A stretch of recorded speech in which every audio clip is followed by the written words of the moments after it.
Yo, guys, wait, welcome to the Coast Connection, Embrace the Power with Christina Callaway and my boy, Mike G.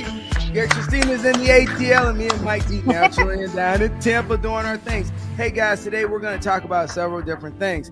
But one thing we're going to talk about we need to bring awareness to was last week was Overdose Awareness Week. Now we're going to talk about, there we go, Suicide Prevention Week. And so we're going to month, and we're just going to talk about the different things. And Christine is one of those kind of people that are out there, reaching out there, trying to make a difference, trying to help people and help them with their coaching and their mental health just to become a better version of themselves. Christina, welcome to the show. Thank you for having me. I appreciate you both. I guess I can tell my followers he came through with his promise. When he was there the last time, he said he was going to have me on, so it happened.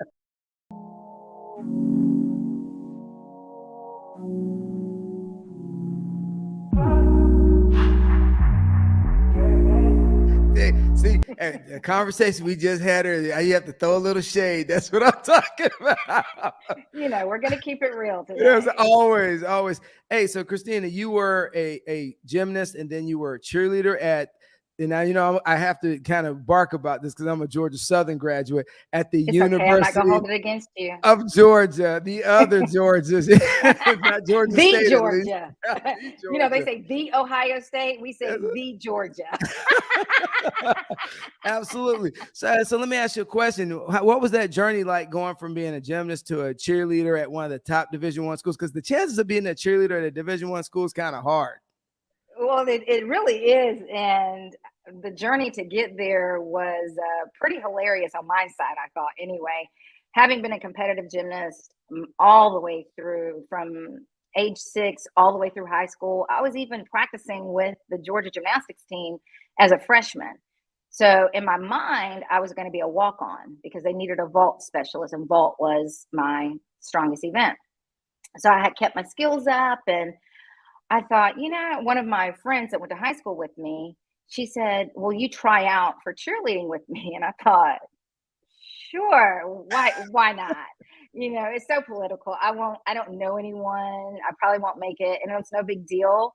I will still be able to do gymnastics. That was my thought going in. And at the very first tryout, because during that time, we would have to go through 3 tryouts. And at the very first tryout, Suzanne Yocklin, the gymnastics head coach at that time, was one of the judges. I said, "Oh, I'm definitely getting cut for this one because she wants me on the team."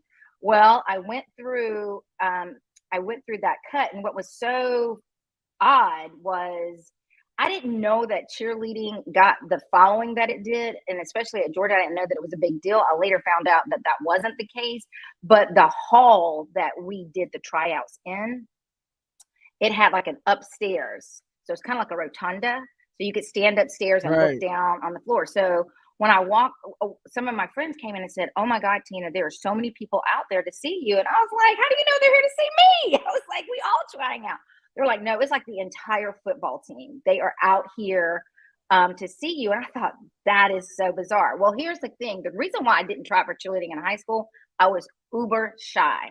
The idea of you watching. Yes, I know. What? Mike. They do not believe it. And I promise you, I was like, there is no way that I'm going to get out there and fall on my face or do something ridiculous. So I never did. But I rationalized when I got to Georgia, I could try out. 80,000 people, 160,000 eyes. They're not all looking at me. It's going to be fine. They're here to watch the football, which, side note, that was my reason for trying out. I was like, "You mean I can go to the away games and get in the games free and be on the field?" What? Definitely. This is a no-brainer here. I'm definitely trying out. So I made it through the cuts and got to the third cut, the final cut, which they do at the G-Day game, the spring game, the inter squad. And usually at halftime, they announce the cheerleaders so that they can cheer the second half. Well, they announced the JV squad and my name wasn't called. And I looked at my friend. I was like, "You know what? This is kind of embarrassing. Let us just go ahead and leave because, you know, it's okay. If they don't see us and they won't realize that we tried out." Well, right before the end of the fourth quarter, they started calling out the varsity team. They did the guys first, and the first girl name they called was me. And I just kind of froze. And she was like, "Girl, they just called your name." I was like, "Wait, what?" So I went down there. My mom was there too, making a big whole scene. It was that's what they do. That's what they do. I I'm in college. Come on, I'm about to be a sophomore in college. I'm going to need you not to do that, Mom. But anyway, so that was my journey to get there, and it was really powerful. What I later did find out was because at each tryout, more and more football players heard about me, and they were like, "You got to go see this Black girl. Like, she is amazing. She is a great tumbler." And you got to remember, so a lot of people don't realize it was like the 1980s. So they don't realize yeah, that that's the one part of the story that's real important, because now everybody looks and they go, oh, okay. But no, guys, this is the 80s. So no, it's it's historical because right, it was historical. 85. It was actually the year was 85. And at that time, Georgia had only, in its history of having a cheerleading program, had only had 4 cheerleaders, period, that were Black. Wow. Yes, so it was historical. But what I later did find out was that the football players just appreciated the fact that they had representation. That was a big, big thing for them, that they, had that representation on the sideline. And I enjoyed it. I mean, I learned a lot of life lessons, some that I'm still holding on to, some that I have, done better. And so, yeah, it was a great fun experience, and one that I, looking back on it, I kind of wish I would have done the gymnastics, because that's just my first love. And for me, cheerleading wasn't super hard. It was just a way for me to get But to you the were a games. trailblazer. I mean, Yeah, when you think about it, it may seem trivial to a lot of people, right. but it's the small wins that open doors for me, so many others. And I even, like, when I made general, I didn't realize the pressure and everything that came with it until someone that had never seen someone like me in that position. And they said, Mm-hmm. I want to thank you, because you're the first person I met in that position. So, Mm-hmm. when you become like a role model, it propelled Yeah. you into a whole different perspective of life, because people started looking at you in a different light. Maybe the football players were looking at you and saying, yeah, we got representation, but Mm-hmm. you probably made a lot of people on campus that you never knew are proud the fact that you were Yes. down on that field. It was, and I tell you, the other thing that it did too was it helped my teammates to understand what it was like to be Black during that time. I was the youngest one on the squad, and so whenever we would travel, the other ones were of age where they could go out, but I had to stay back with the advisor. I started college when I was 17, and so but I do remember a couple of places that we went, and I got spit on as we were driving to the stadium, and we would get into the sea of people. At one place, they were rocking the van that we were in. These were the fans. They were rocking, and so I heard the N word often. My partner, my cheer partner got a lot of issues from his fraternity brothers because he was assigned the Black cheerleader. And so for them to come to my defense and protect me during that time was greatly appreciated. And to your point of being a trailblazer, when I look back on my life right now, it's something that has followed my entire family. My dad was a trailblazer in many instances. He took on an entire company. It was Westinghouse at the time. Yes, I And know it. That was back in the day. yes, he sued them for discrimination and won. Wow. And so, as anybody knows, when you go up against a big machine that has deep pockets, it is not a quick thing. It happened for years, and it impacted our lives like 10 years at tremendously. least.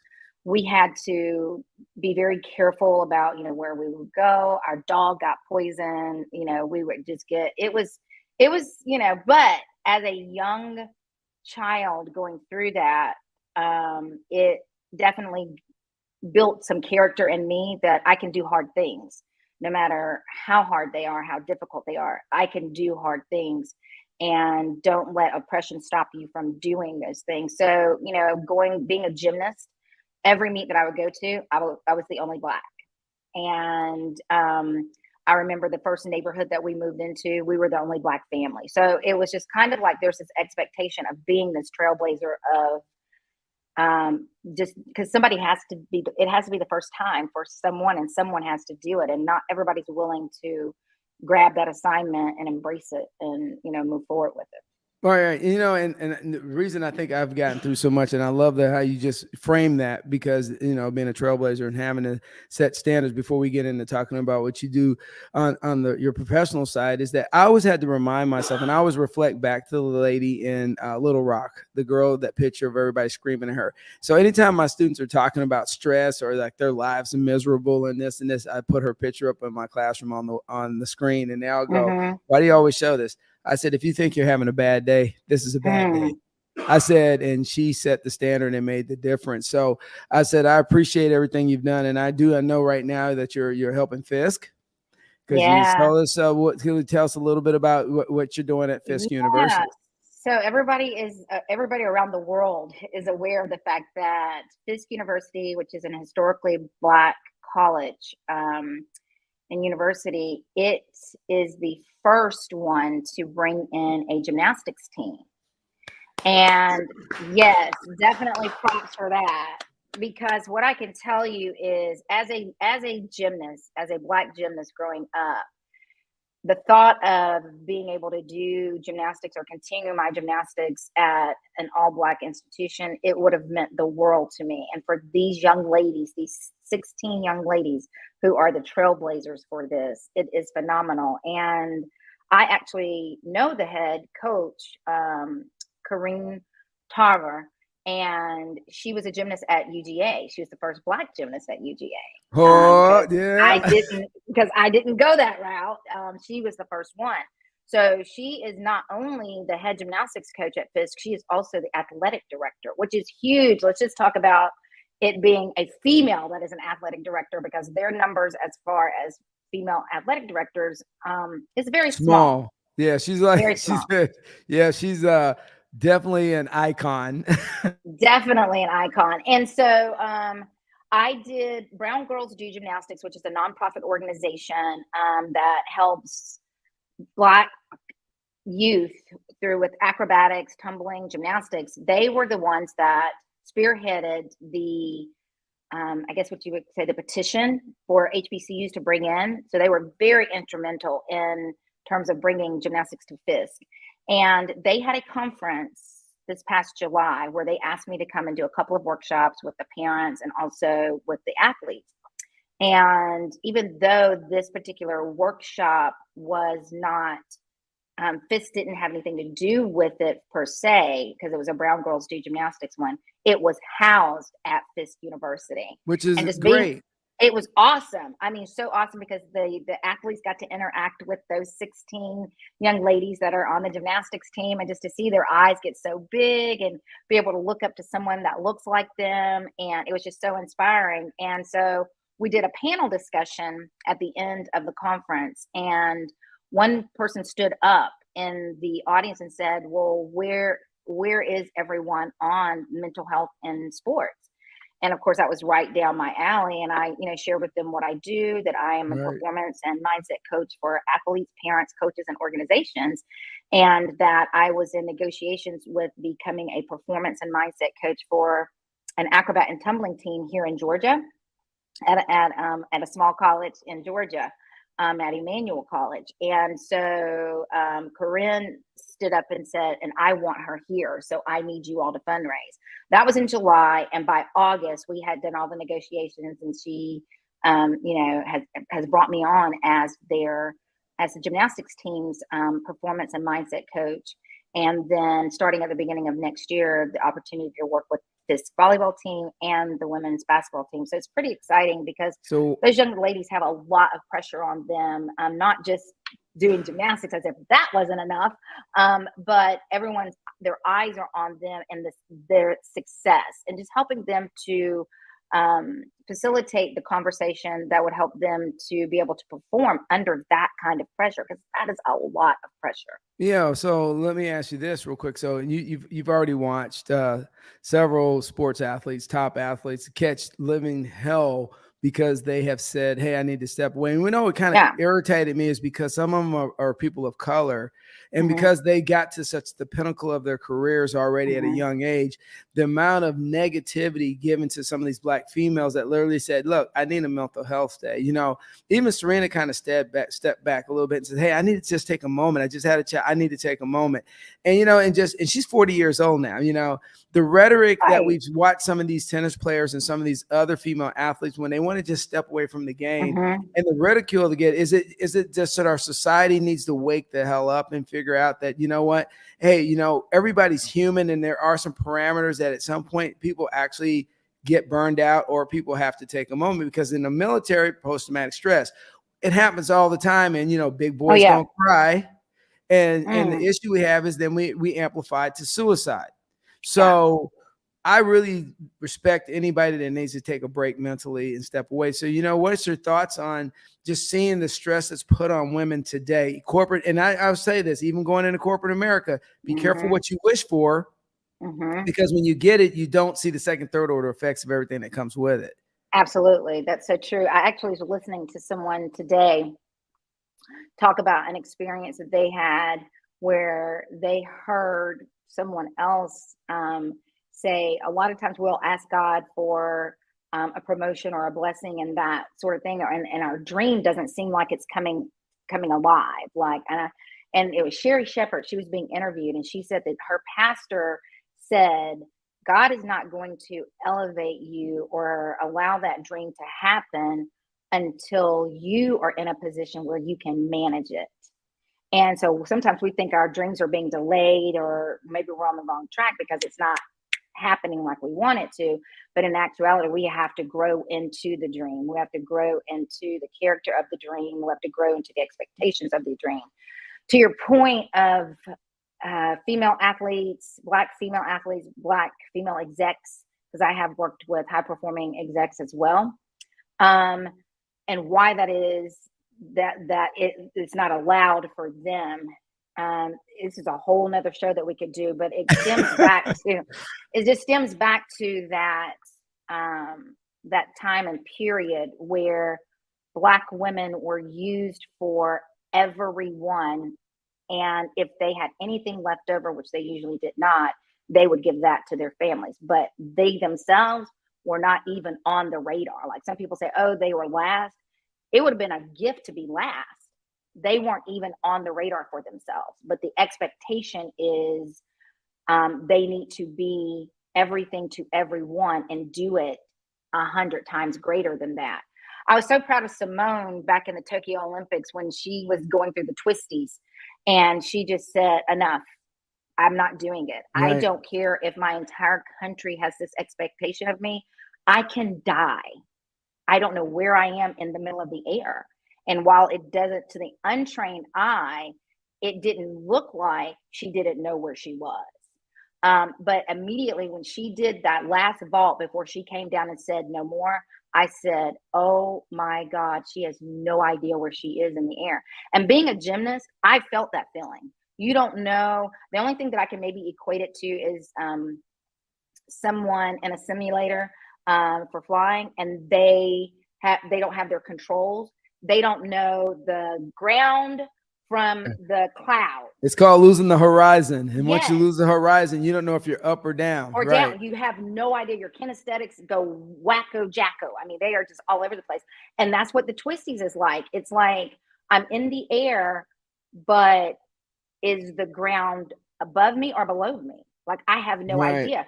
And when you're performing skills that are named after you, that means that no one else in the world can do them but you.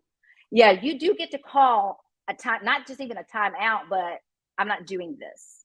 I don't care. You can't talk me out of it. I've got so much. And what they didn't even, no one wanted to take into consideration.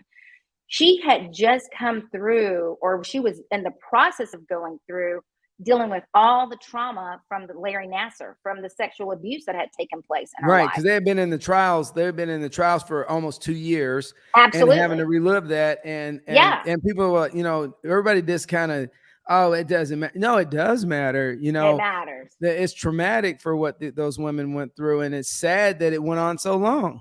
It did. And we as humans have this knack where we hit the override button. It's like our body sends us a signal, no more, you need a break, you need to stop. Mentally, I can't do it. And we're like, you don't know what you're talking about. I'm gonna rep out one more set. And it's like you rep out that one more set and you rip something and you're like, the body is like, see, I told you, you're not listening to me. And just there Right. comes a point in time in the mind where the mind is the strongest organ in our body, and it says, I'm not going to let you hit this override button anymore. I'm going to shut it down. I'm going to shut everything down. Things that you used could do with ease, you're going to struggle. You're not even going to be able to do those because you don't have enough sense right now to protect you. And so when it gets that deep in mental health, because I can tell you from my own personal experience, having attempted suicide, that when you got to the point where you are ready to carry it out, there have been so much going on and you've dealt with so much for so long. You are exhausted. You don't see another way out. You're definitely not thinking clearly. You're not choosing death by suicide because you want to hurt others. The worst thing that someone can say about an individual who has chosen death by suicide and actually carries it out is the fact that they were selfish. Let me tell you, as a person who contemplated it, prepared to do it, I thought that I would be relieving the burden from those who loved me, because they were constantly trying to keep me lifted, trying to, keep me spun out of that Right. dark space. And so if your audience can grab anything about this, with this being National Suicide Prevention Month, take that, and also let's change the language from an individual committed suicide, because that comes with a negative stigmatism. That back when the word suicide first came out, it was a crime. And we have had a very difficult time letting that go. It is not a crime.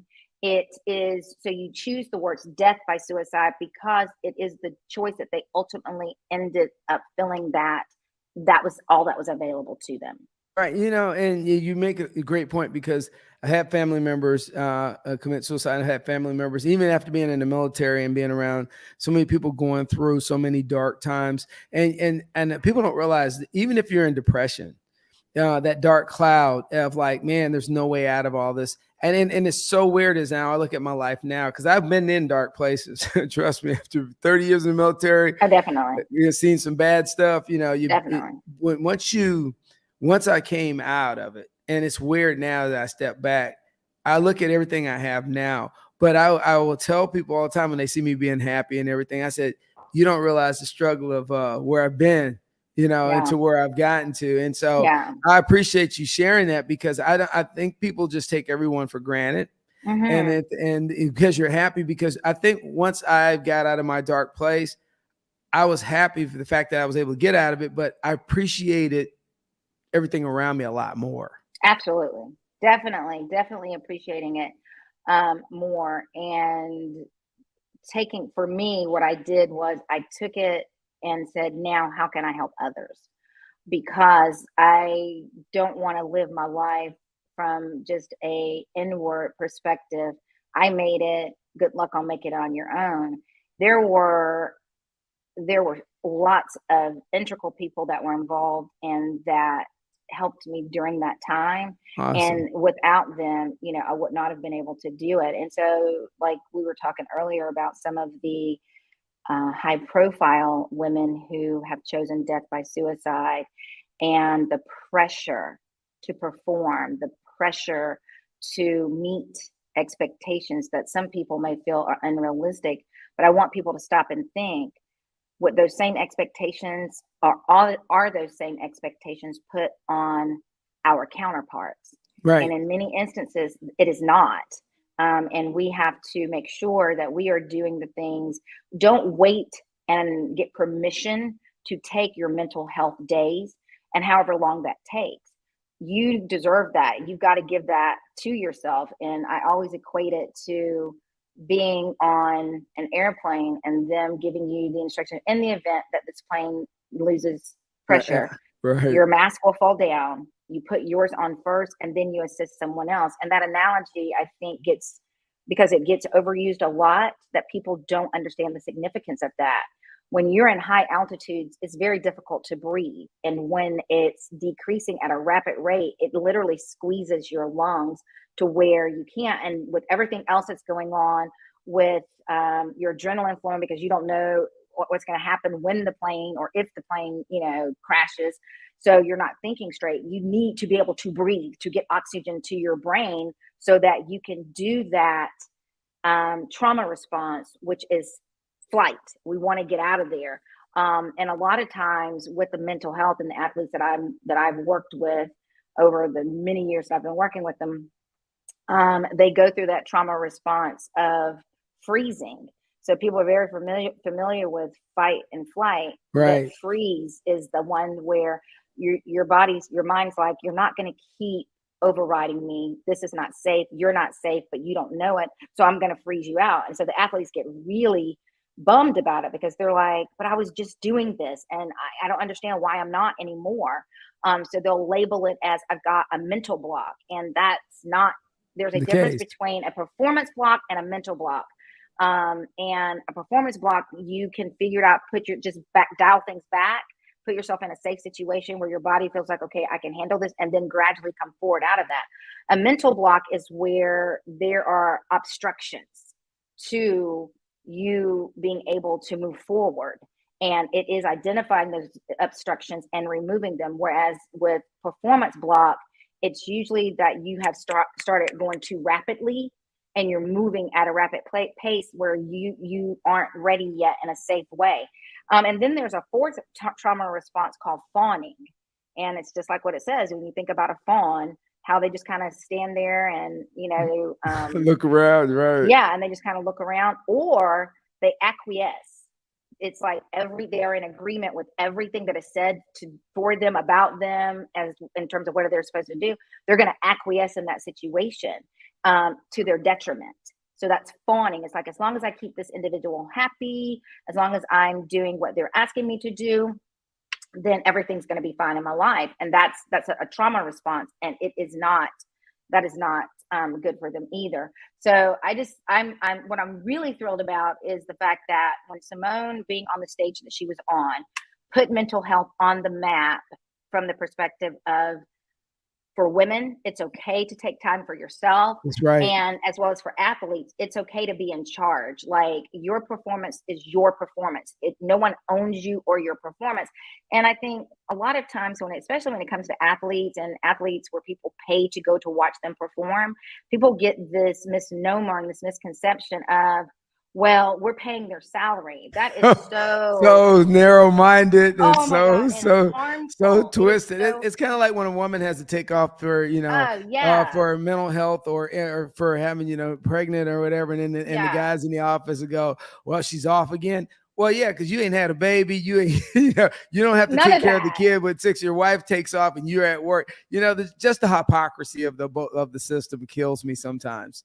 Yes, definitely. And I'm really glad that a lot of organizations are doing paternity leave for fathers and encouraging them to be there with their families and going through that as much as they can. Because to your point, men aren't going to they can't physically experience all that's going on with a woman.